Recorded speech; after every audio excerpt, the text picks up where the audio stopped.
Bonjour, mesdames et messieurs. Eva, Marcelin, bonjour. Le président de la République du Bénin, Patrice Talon, est arrivé hier après-midi à Abidjan. Il a été accueilli à sa descente d'avion par le vice-président de la République, Daniel Kablan-Duncan, et des membres de la communauté béninoise vivant en Côte d'Ivoire. Accompagné d'une forte délégation gouvernementale, le président Patrice Talon dit être en mission de travail à Abidjan. Il a été reçu en audience par le chef de l'État, le président Alassane Ouattara.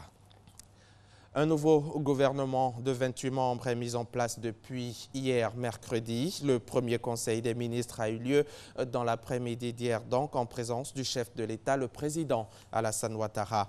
Occasion pour le nouveau premier ministre Amadou Gon Coulibaly de remercier le président, le chef de l'État, donc pour la confiance qu'il vient une nouvelle fois de lui renouveler, tout en lui exprimant sa gratitude et toute sa reconnaissance. Je vous propose à présent ces fiches techniques du gouvernement, l'ensemble des membres du gouvernement. C'est avec Alexis Ouedraogo. Premier gouvernement de la 3e République ivoirienne, 28 ministres et un secrétaire d'État. À sa tête, Amadou Gon Coulibaly, dans sa mission, 6 dames et 23 messieurs pour l'épauler. Technocratie, pragmatisme et efficacité sont exigés. Ce nouveau gouvernement doit mettre les bouchées doubles pour rassurer les Ivoiriens et faire ressentir mieux que jamais les retombées de la croissance économique. Plusieurs portefeuilles ministériels ont d'ailleurs été reformés. Premier cité, celui du garde des Sceaux, ministre de la Justice, Sanson Kambilé. Il s'adjoint le feuillet des droits de l'homme.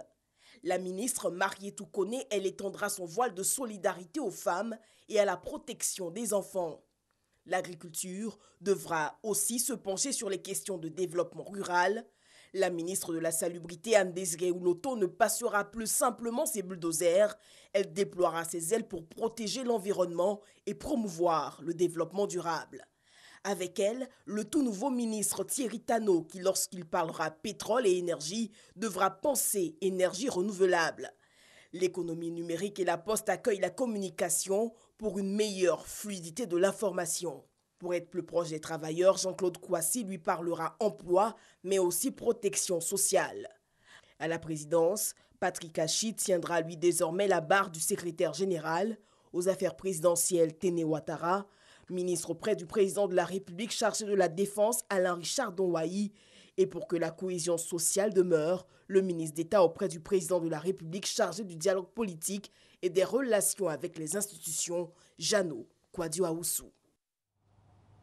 Ils ne sont plus donc que 28 dans le tout premier gouvernement de la 3e République. Regroupement de postes, changement de portefeuille entraîne cette réduction des ministres. Mais on enregistre 9 entrées, dont un secrétaire d'État en charge de l'enseignement technique et de la formation professionnelle. Qui sont ceux qui entrent dans ce gouvernement? Le point sur les nouveaux membres du gouvernement donc avec Gabriel Zani. 36 ministres à l'issue du dernier remaniement de 2016, 28 ministres pour entamer le service de la 3e République. Une réduction drastique qui voit l'entrée de nouvelles têtes. 2 proches du palais font leur entrée. Marcel Amontano, précédemment directeur de cabinet du président de la République, hérite du poste de ministre des Affaires étrangères dont il assurait l'intérim depuis novembre. Quand Thierry Tano, précédemment ministre secrétaire général adjoint de la présidence, se voit attribuer le portefeuille de ministre du pétrole, de l'énergie et du développement des énergies renouvelables. 2 conseillers du président entrent dans l'arène des ministres. Il s'agit de Claude Isaac Dey et de Mamadou Touré. Le premier cité est conseiller à la présidence de la République et président du Comité national de pilotage des partenariats publics-privés. Il est désormais chargé du ministère de la Construction, du Logement, de l'Assainissement et de l'Urbanisme. Pendant ce temps, Mamadou Touré, nouvellement élu député de Daloa, est nommé secrétaire d'État en charge de l'enseignement technique et de la formation professionnelle. Il avait eu la gestion du ministère de l'intégration africaine en 2007. Ancien porte-parole du gouvernement, Amadou Koné revient dans la 3e République et succède à Gaoussou Touré au transport. Et concernant le ministère de l'Emploi et de la Protection sociale, la charge est désormais dévolue à Jean-Claude Kouassi, anciennement PCA du Bureau national d'études techniques et du développement. Un nouveau visage jusque-là méconnu des affaires publiques nationales, mais pas pour les habitants de Divo. Il est le maire de la commune. Amédée Kofi Kwaku est affecté aux infrastructures économiques. À côté de lui, il y a Souleymane Diarasouba, directeur général de la Banque Atlantique et président de l'Association des professionnels des banques et établissements financiers. Il détient aujourd'hui le ministère du Commerce, de l'Artisanat et de la promotion des PME. Les eaux et forêts reviennent au général Issa Koulibaly, anciennement directeur général des douanes. Siendou Fofana, jusqu'ici directeur général du Fonds d'entretien routier, se voit attribuer le portefeuille du tourisme. Voici ainsi présentés les nouveaux arrivants. Ils sont 8 ministres et un secrétaire d'État qui forment la nouvelle équipe gouvernementale de 28 membres. Technocrates ou diplomates, ces entrants ont tous déjà occupé des postes de responsabilité à des hauts niveaux. Voilà pour le chapitre nouveau gouvernement. On en vient maintenant à ces femmes abandonnées par leurs concubins. Comment vivent-elles au quotidien? Quelles sont les difficultés auxquelles elles font généralement face? Élément de réponse dans ce reportage signé David Soyo et Franck Quadio. Gobelé, quartier précaire situé en plein cœur de la commune de Cocody. Maïmouna, 40 ans, a vécu en concubinage 20 ans durant avec son homme. Depuis 2 ans, celui qu'elle appelait affectueusement son mari l'a abandonnée avec 5 enfants sous les bras. Avec eux, elle partage aujourd'hui cette baraque étroite. Maman m'a abandonné. Il s'est débarrassé, il m'a laissé. Il ne veut pas que mon enfant va devenir ce que les gens n'aiment pas. Microbes, volets, les bras sont déjà baissés. Dans ce même quartier, une situation vécue aussi par Dame Chantal de Cocody-Angré. Elle s'est retrouvée à Gobelé. À sa charge, 6 enfants. Mon mari m'a rejetée avec les enfants. Je ne sais pas quoi il faut faire dans la vie. Donc je me débrouillais, je vendais bandits. C'est ça, je prenais ça pour m'occuper de mes enfants. Où ils sont arrivés aussi, je n'arrive pas à payer leur école. Donc je les ai mis dans couture, chacun se débrouille. Plusieurs femmes comme elle ont été mariées coutumièrement, abandonnées. Elles ne bénéficient d'aucune pension alimentaire. Elles sont seules à affronter leur destin face à cette réalité. Que dit la loi? Pour avoir une réponse à cette interrogation, nous nous rendons au siège de l'Association des femmes juristes de Côte d'Ivoire, basée dans la commune du Plateau. Le concubinage, c'est une situation qui n'est pas reconnue par la loi. Seuls les mariages célébrés devant l'officier d'état civil sont reconnus par la loi, sont donc juridiquement protégés. La dot est interdite, mais dans la pratique, le mariage coutumier est toujours célébré, parce que ça fait partie des us et coutumes.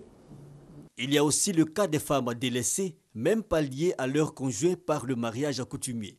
Quand on est dans une situation de concubinage et qu'on fait des enfants, et il y a eu l'obligation de s'occuper des enfants. Les enfants ont droit à l'éducation, aux aliments, à la scolarité, à la santé.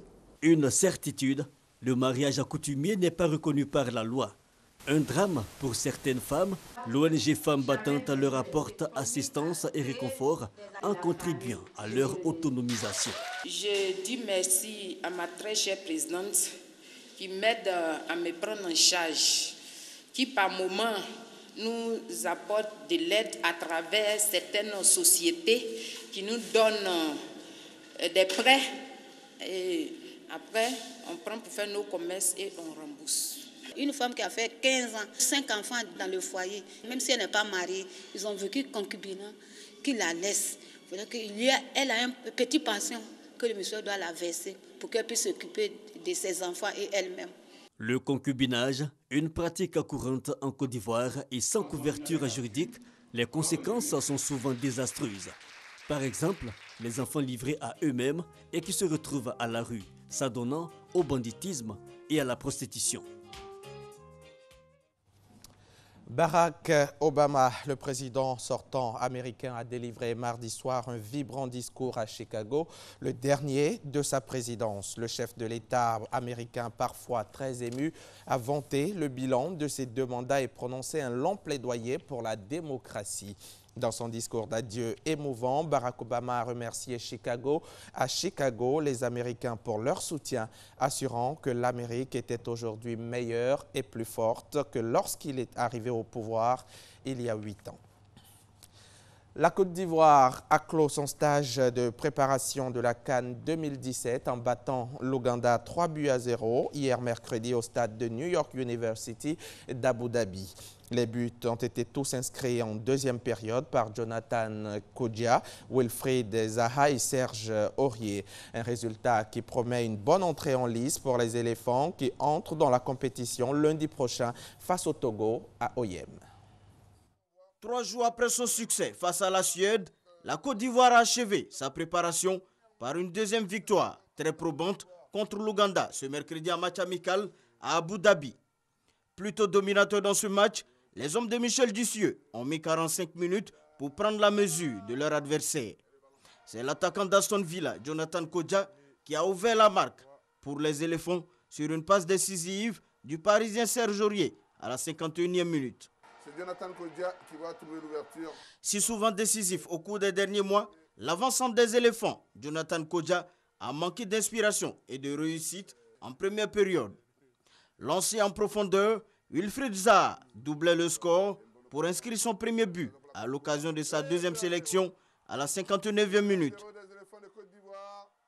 Et Serge Aurier, intenable dans son couloir droit, reprenait magistralement de la tête et un corner de Gradel à la 72e minute pour le troisième but ivoirien. Deuxième succès des éléphants qui débutent la CAN lundi prochain contre le Togo à Oyem.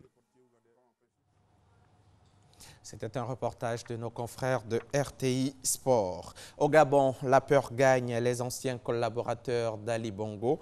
Mercredi matin, hier donc 11 janvier, les Gabonais ont découvert à la une de la presse locale l'arrestation de Magloire Ngambia, un conseiller personnel du président sorti du gouvernement en 2015. Et il n'est pas seul, d'autres encore font l'objet d'enquêtes et d'investigations financières. En Libye, une rencontre entre des responsables militaires russes et libyens a eu lieu hier mercredi sur le porte-avions russe Amiral Kuznetsov. L'enjeu annoncé, combattre le terrorisme au Moyen-Orient. Pour les Russes, le général Haftar est l'homme fort de la Libye avec lequel il faut compter malgré ses mauvaises relations avec le gouvernement d'unité nationale. Et puis pour terminer, sachez que les forces françaises de l'opération Barkhane ont arrêté dans le nord du Mali le présumé cerveau de l'organisation de l'attaque de la station balnéaire de Grand Bassam, ici en Côte d'Ivoire. Mimi Ould Baba Ould El Mokhtar a été arrêté entre le 9 et le 10 janvier près de la ville de Gossi, c'est dans la région de Gao. Voilà, c'est la fin de ce journal. Je vous retrouve à 13h.